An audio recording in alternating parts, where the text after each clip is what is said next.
Alright, there's been quite a few people that have asked over the years about the forests that I'm in or where I'm walking. These are parks that the city of San Francisco put in years ago, 110, 120 years ago. And the school kids went and took all the native vegetation that was in these parks, ripped it all out and put in eucalyptus trees and non-native vegetation that has been here ever since. And as the houses get closer and closer to the parks, they take out more and more of the trees in the park, and the parks keep getting smaller and smaller because the super wealthy get to buy this land from the city and put houses on it, and we lose more and more parkland. But that's the story why there's so many eucalyptus trees and different trees that don't belong here.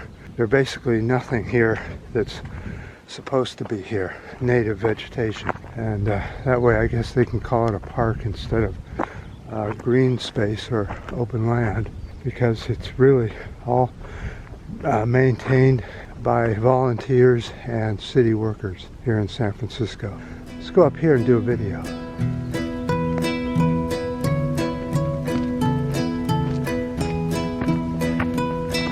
All right, very foggy and drippy this morning. Lots of condensing off of the trees. The fog condenses on the trees and that leaks all over the ground. During the months of July and August, you can get up to 3 to 4 inches of dripping in these forested areas from the condensation from the fog.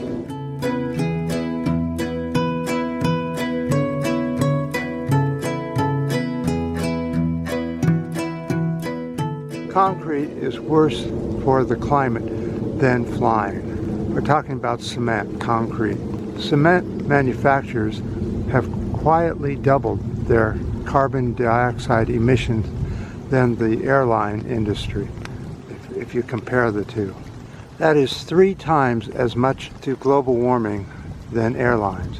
Scientists say the cement industry will need to decrease its annual emissions by at least 16% by 2030. Between 2002 and 2021, the industry global emissions doubled from 1.4 billion tons of CO2 to nearly 2.9 billion tons. Cement manufacturing now accounts for at least 8% of all the world's CO2 emissions.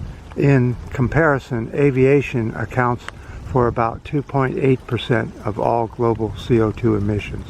Cement emissions have grown faster than most other CO2 sources. Making cement is a high energy intensive process. The way they make it is they mix clay and limestone, crush it into powder form, and then they bake it for several hours at 2,500 degrees Fahrenheit, which takes a lot of energy to make cement that way. And then it's combined with sand and gravel, and between all the processes, getting the gravel, getting the sand, getting the clay, and all the parts that make cement, it takes a lot of energy. And so that's why cement manufacturing has to change its ways. Though there isn't very many alternatives to cement, is there, that I know of.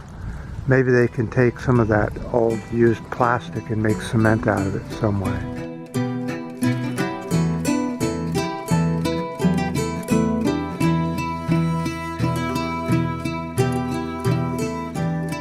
Now, on another subject, there's a lot of people that thumbs down this video, and I never know why, and nobody knows that they do that. So instead of just thumbing it down, thumbs it down, giving it a thumbs down, you could get on the message part and say, yeah, I'm giving you a thumbs down because of I don't like the trees, I don't like the flowers, I don't like the walking, I don't like this, I don't like that.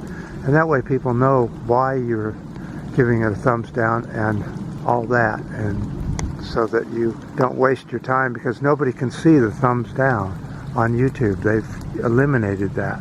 If you haven't noticed that no videos has that available anymore. So go ahead and tell it instead of just doing it, because nobody's going to see it unless you tell them that you're doing it. if that makes any sense. One other note, on my last video we talked about electrification of the transportation grid. My whole idea is not to electrify cars as much, because I think that cars are a useless form of transportation. You have to push all that metal around for one or two people to get somewhere. It's important that we move to mass transit or alternative small electric vehicles like scooters, bicycles, motorcycles, one wheels, whatever little vehicle you want to use for quickly moving around cities and towns.